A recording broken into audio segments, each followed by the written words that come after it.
So my favorite records of all time, the top 100. We're ready to go. And I just need to state again, these are my favorites, not what I think are the best.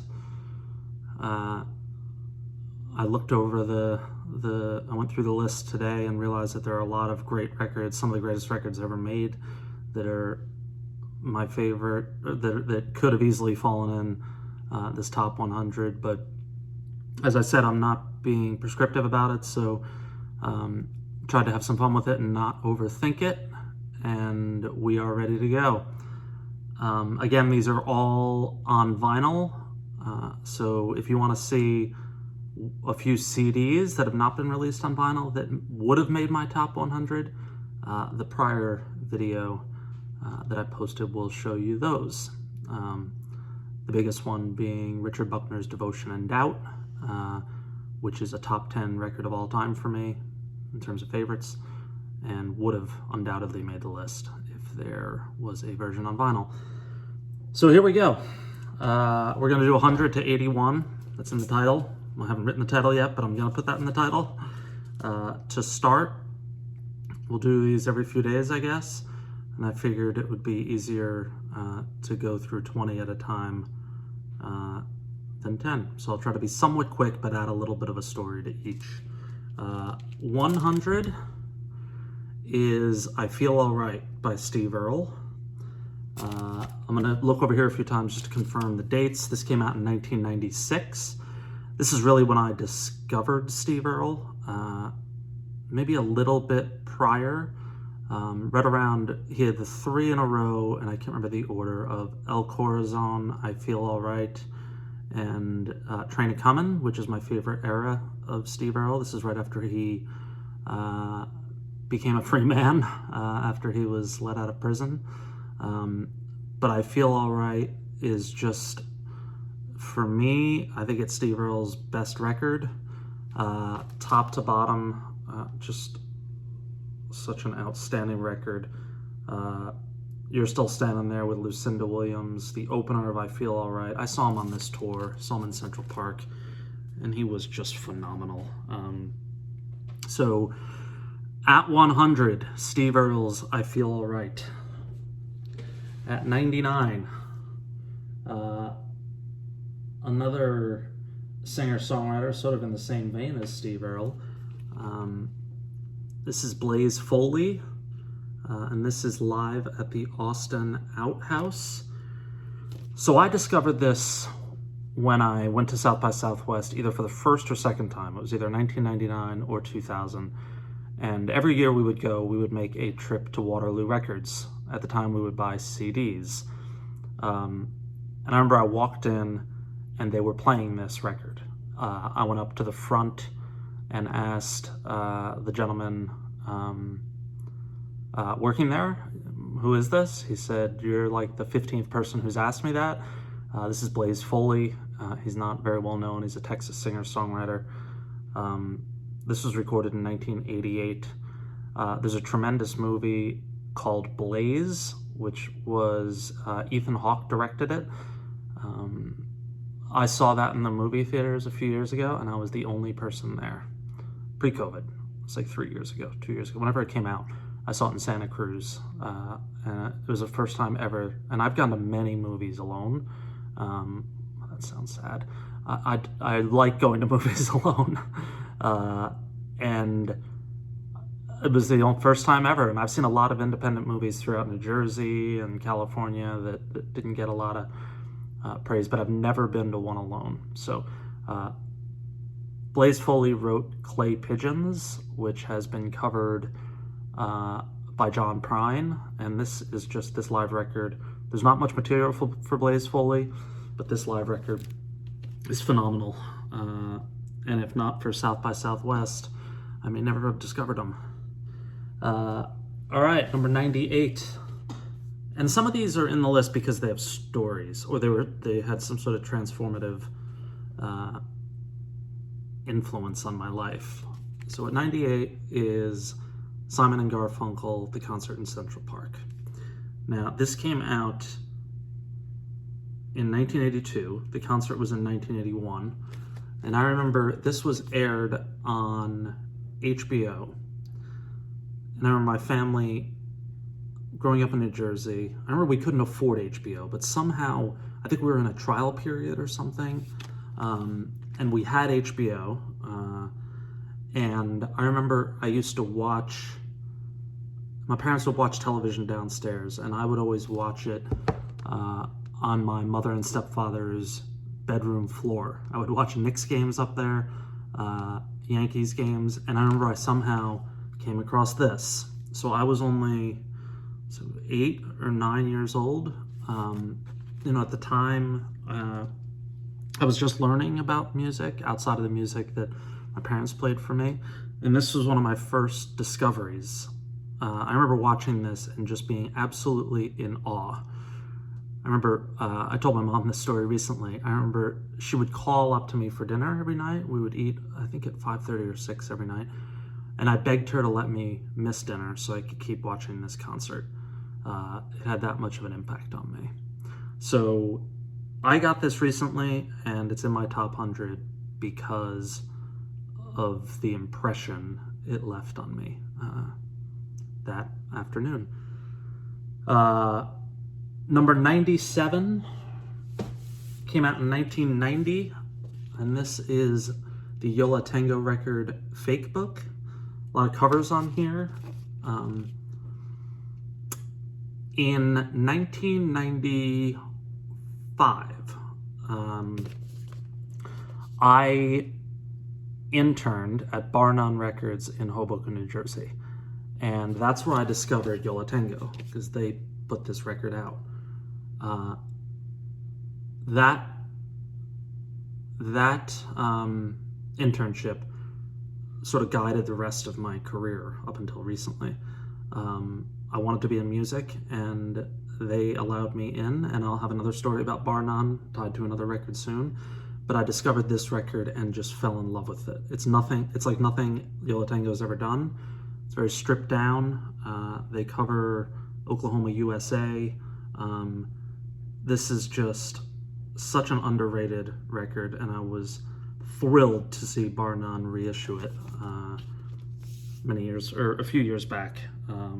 2014, it said on the back, on vinyl, and I love that record so much. Number 96 is my favorite album cover of all time. The Replacements' Let It Be came out in 1984. This record really reminds me of my brother. They're on, I think, Tommy's parents' roof. Is that right? I'm not sure, actually. Somebody will comment and confirm where they are. I am not as big of a Replacements fan as many people who listen to similar music as I do, but I love this record. I Will Dare, Black Diamond, Unsatisfied, Answering Machine, 16 Blue, and they titled it Let It Be. I don't know if it's a swipe at the Beatles or what, but what an album cover. It's my favorite album cover of all time, or at least in the top few. Guess I'm doing a video on that at some point.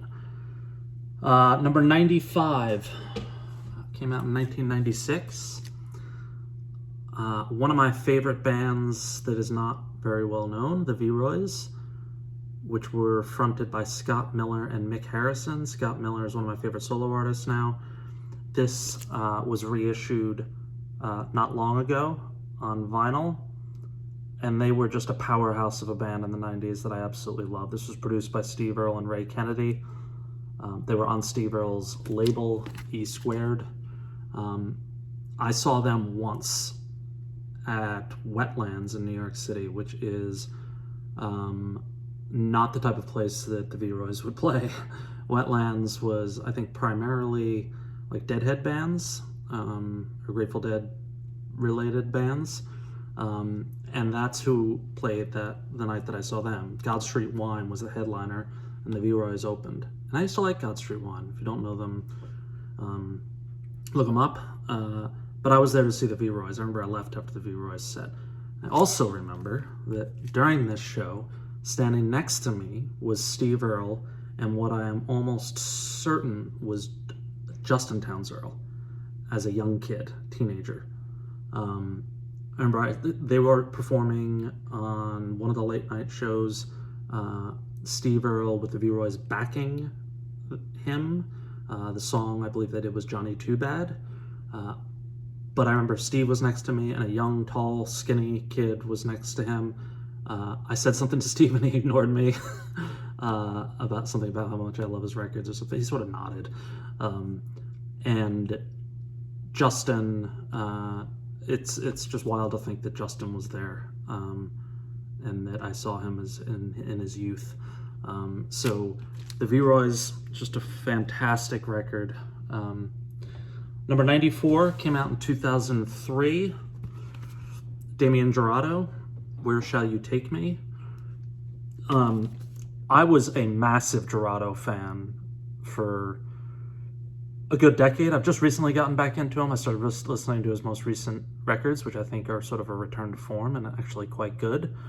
But I love a lot of his records, but this is probably my favorite. Amateur Night, Omaha, Abilene, Texas to Ohio, Matinee.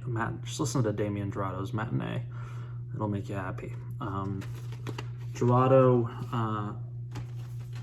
has just announced a tour with Will Sheff from Aquaville River, and I will be going to one of those shows. Like, they're playing in Oakland. At 93,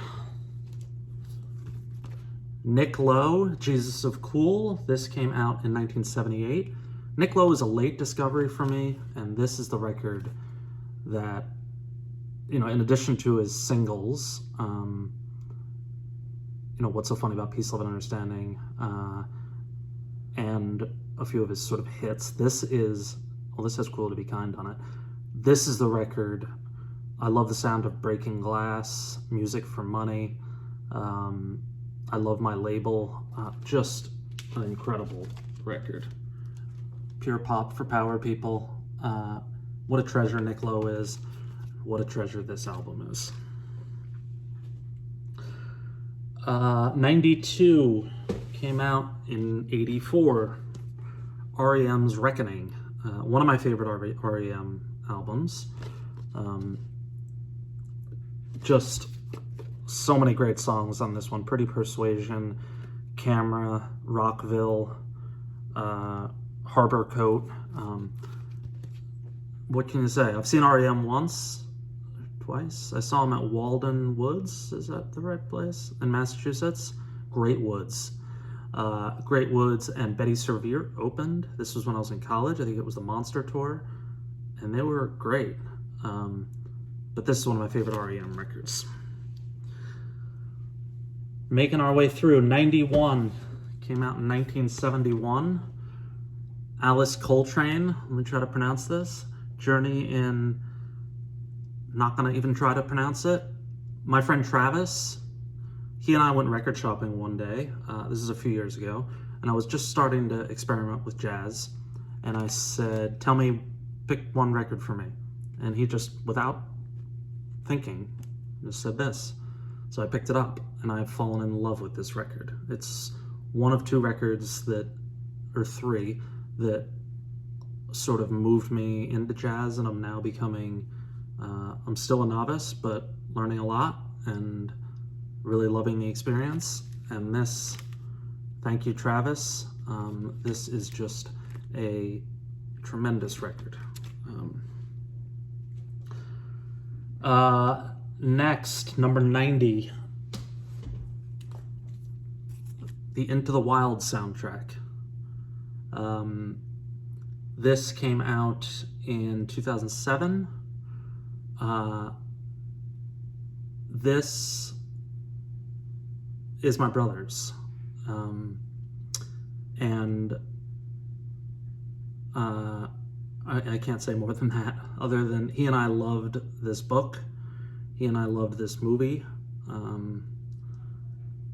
I think he and I both had a little bit of this character in us, in certain ways.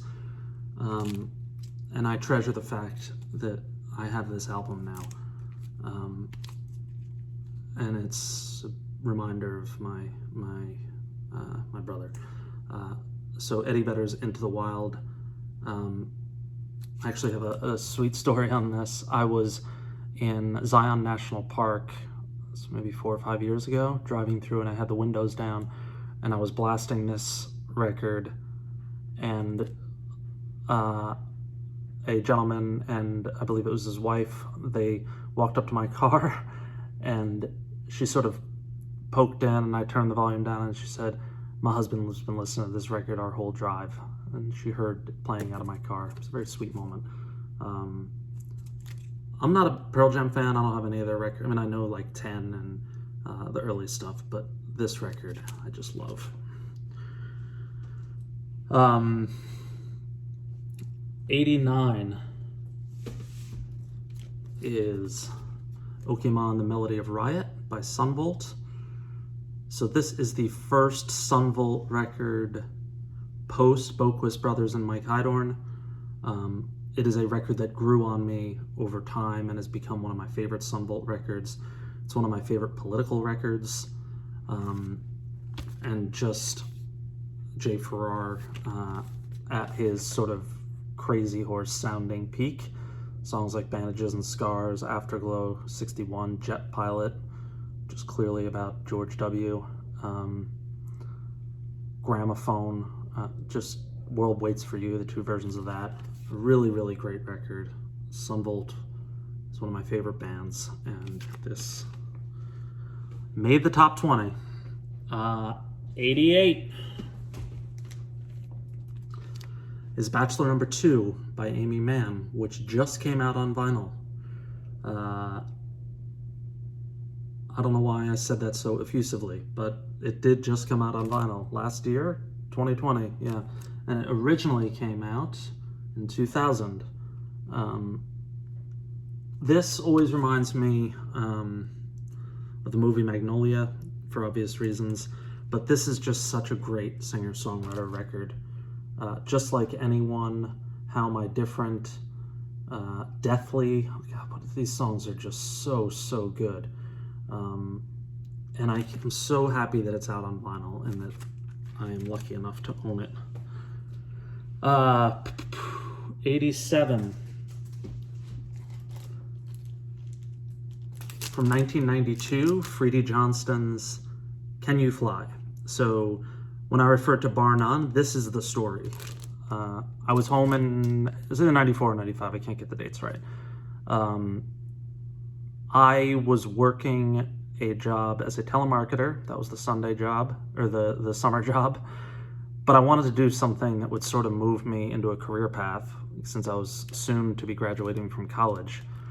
And I remember I looked on the back of this CD, and you can see in the record, it says Bar None Records right there. And I remember it said Bar None Records, and I think it said Hoboken, New Jersey. So that day, and I was just in love with this record at the time. That day, I called Bar None Records, looked up the number, called them, and asked if they had any internships. And the woman on the phone, Jill Richmond, said, "Come on in tomorrow." And I did. And I'll never forget, I walked in the following day, and when I opened the door, it was just CDs everywhere. There was about 6 or 7 people working there. And the head of Bar None, Glenn Morrow, who I think is the co-founder, was singing along to Wilco's AM. So that means it must have been 1995, because that's when Wilco's AM came out. And I was like, this is it. I've made the right choice. This is where it should be. And it was an incredible summer. And it moved me. It's my first step into being, at least for what I have mostly been tied to, the music business for a lot of my career. And it's because I looked on the back of that CD that day, or at least that played a big role. Number 86, getting into something a little bit more recent. The Sufjan Stevens, I think it's Sufjan. Carrie and Lowell, the record he did about his parents. Whoa, this is a heavy record. Came out in 2015. It's my favorite. I thought Illinois would always be my favorite record of his, but this one, some of the most beautiful songs ever written. Death with Dignity, Should Have Known Better, 4th of July. Just a remarkable record that every listen it sounds better and better. Next, where are we? I'm lost on my list. There we are, 85. This came out in 2001. Tim Easton's Special 20. My brother turned me on to this record. He was a huge fan of this record. And I just remember he was just pushing this record on so many people all the time.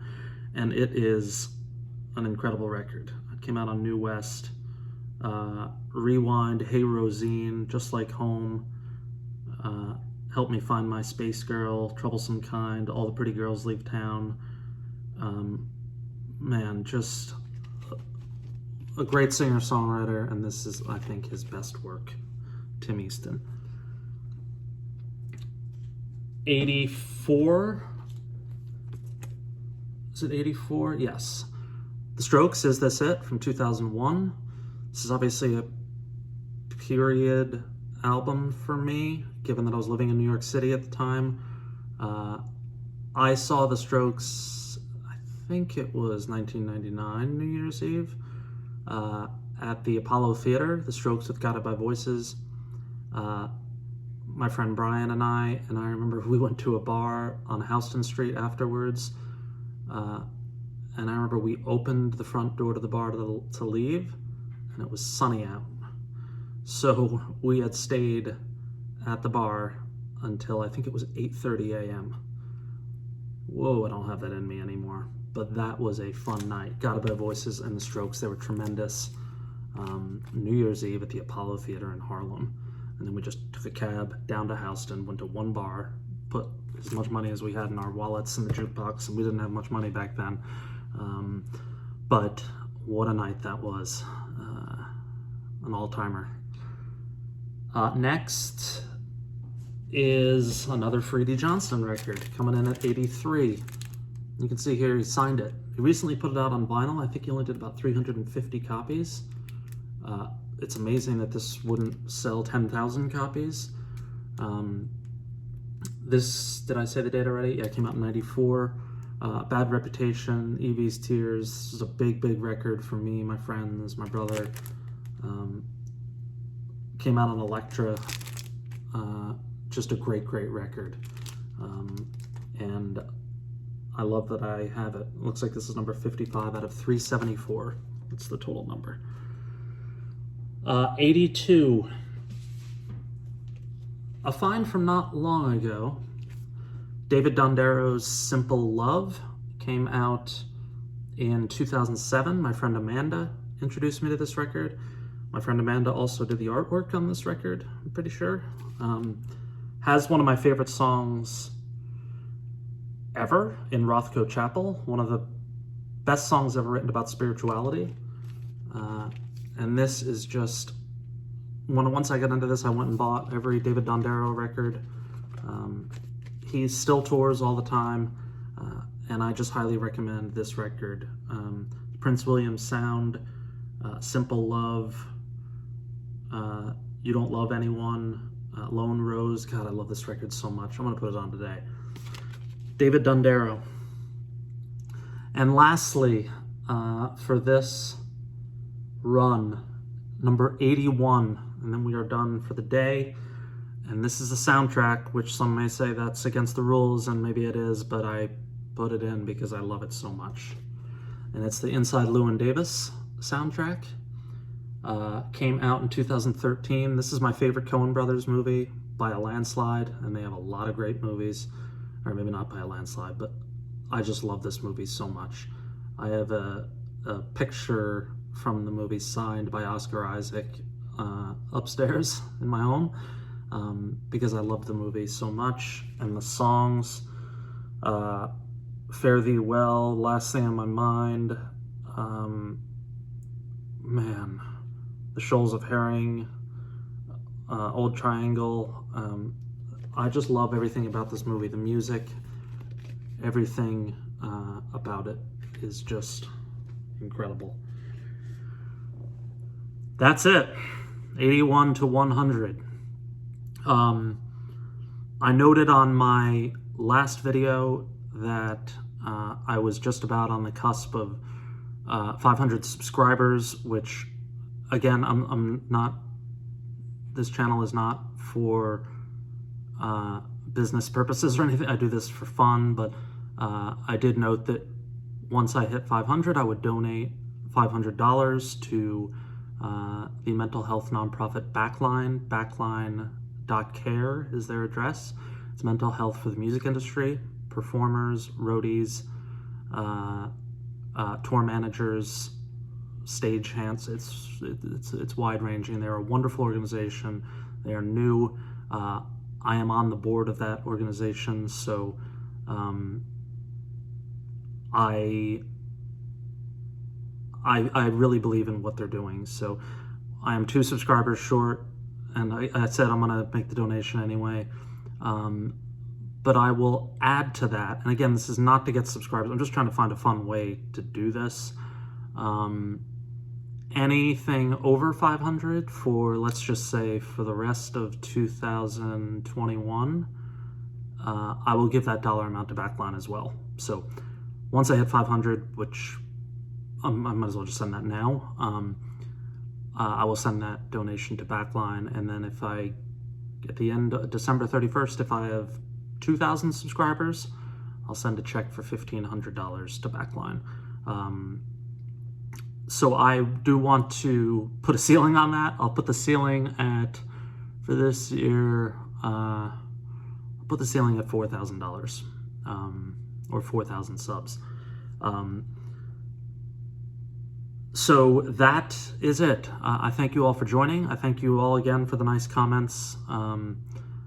And this is fun, and I hope some of these stories have been fun to hear about. I hope you all have a nice day, and I'll see you likely in a few days.